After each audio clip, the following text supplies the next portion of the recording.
مستحيل تلقى ميكروفون بهذه القيمة وبهذا السعر راح يمد لك أداء مثل هذا، وهذا أفضل ميكروفون قادر تشتريه لأي واحد راح حاب يبدأ صناعة المحتوى.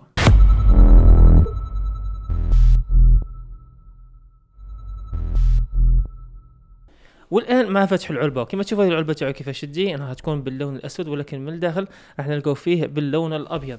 بالنسبه للالوان المتوفره تلقاو اللون الاسود واللون الابيض واللون الوردي، هذه ثلاث الوان اللي متوفره. كما تشوفون هنا نلقاو كتيب التعليمات، تقريبا مشروح فيه كل شيء، اي حاجه تحتاجها راح تلقاها مشروحه داخل هذا الكتيب او كتيب التعليمات. ايضا راح نلقاو القاعده هذه راح تجينا باللون الابيض، وهنا واحد الماده مطاطيه اللي تخليها تثبت في الطاوله. راح نلقاو ايضا من الداخل كما تشوفون هنا هذا هو الميكروفون، راح يجينا بهذا الشكل. واول حاجه كتشوف الملمس تاعو هو من البلاستيك ولكن مواد تصنيع جيده، يعني خامات تبان جيده. هذا هو باللون الابيض. الميكروفون راه عندي من قبل لا نتكلم به ديجا، واللي شريته من قبل باللون الاسود هذا هو، يعني تجربه حوالي 6 اشهر او 7 اشهر.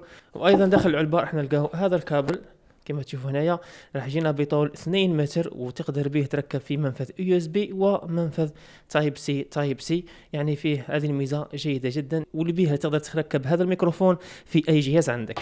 بالنسبه لخامه تصنيع هذا الميكروفون من البلاستيك، ولكن كتحكموا في يدك يبان خامات جيده، يعني بلاستيك جيد وخامات جيده، الشيء اللي يخليك يعطيك احساس انك حاكم ميكروفون احترافي. ايضا راح يجينا بهذا الحامل سيبور من على شكل حرف اي، وهنا نقدر نركبوه على اي حامل خاص بالميكروفون. كما تشوفوا بهذه الطريقه راح نرجعوه. وهنا عندنا زرين للتحكم في مستوى الميكروفون ومستوى السماعه، وعندنا هنا زر للتحكم في الار جي بي، لان هذا الميكروفون راح يجينا في ار جي بي في الاسفل، اللي بهذه البوطون تقدر تغير في شكل الار جي بي. ايضا هنا لدينا زر اخر تاع لمس، يعني زرين لللمس. هذا الزر الثاني اللي به تقدر تكتم الميكروفون. فيه نقطة إيجابية وفيه نقطة سلبية نتكلموا عليها من بعد. كان عندي ميكروفون من قبل فيه بوطون ميكانيك لازم تضغط عليها، إذا ضغطت عليها الحس هذاك تاع البوطون هذيك في الميكروفون كيكون يعني حساسية تاعو قوية، راح تحسها كأنها مطرقة في رأسك. أما بالنسبة لللمس غير تحط صبعك هنا راح يخدم الميكروفون تاعك ويقوم بكتم الصوت، وهنا ما راح تحس بوهلو، يعني في الأذن تاعك ما تحس بحتى إزعاج. إذا هذا هو الميكروفون والأرانجر فيه معكم. حاولت ندير لكم الفيديو كامل بهذا الميكروفون وتشوفوا التجربة تاعو، وراح نقارنوا ما بين ميكروفون اخر اللي هو اللي ما بنسجل به، هذا الصغير يظهر امامكم. يعني في بعض الاحيان نحاول ندير لكم الصوت ما بين الميكروفون هذا والميكروفون الثاني باش تشوفوا الفرق ما بين الميكروفون الاول والميكروفون الثاني. بالنسبه للمنافذ الموجوده في الاسفل اللي هو منفذ الاكس ال ار ومنفذ يو اس بي، ولديك منفذ السماعات اللي به تقدر تركب سماعات وتسمع اي حاجه راك تسجل فيها، وهكا تقدر تعرف مستوى الصوت عندك مرتفع ولا منخفض. وعن طريق الازرار اللي تقدر بها تزيد الميكروفون ولا تزيد للسماعه، وتخدم هنايا الشيء اللي يساعدك لحساب الشيء اللي راك حتسجل فيه. اما بالنسبه لمنفذ الاكس ال ار ومنفذ تايب سي، هناك استخدمت منفذ الاكس ال ار، لاحظت انه جوده الصوت احسن درجه من منفذ التايب سي.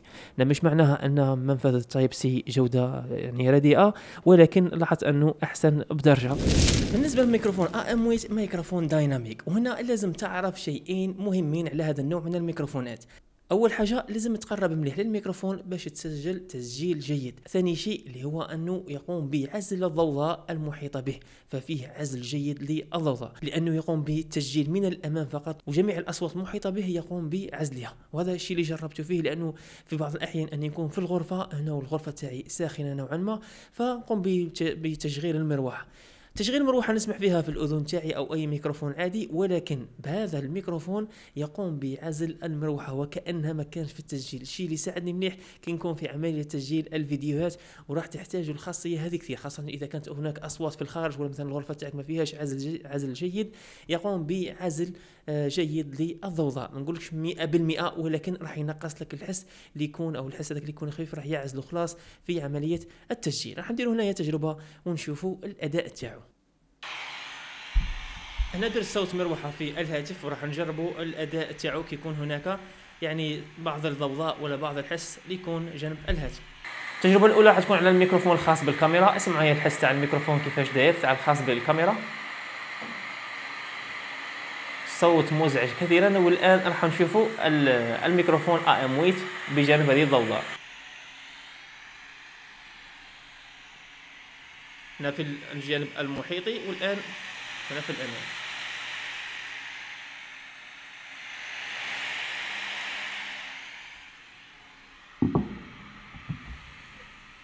صوت نقدر نقوله مرتفع قليلا، والان مانيش نسمع في الصوت حتى نكون في المونتاج باش نقدر نميز الصوت. ولكن اذا كانت مروحه يعني عاديه ما فيهاش ازعاج كبير راح يتم حذفها، ولا اي اصوات راح تكون قليله. اذا هذه كانت التجربه تاع الميكروفون، وهنا نقدر نزيدوا له وننقصوا له على حسب الاحتياجات تاعنا، ولا على حسب التسجيل تاع الصوت تاعنا، يعني عن طريق الزر اللي نزيدوا له وننقصوا الخاص بدرجه الميكروفون او درجه تسجيل الميكروفون.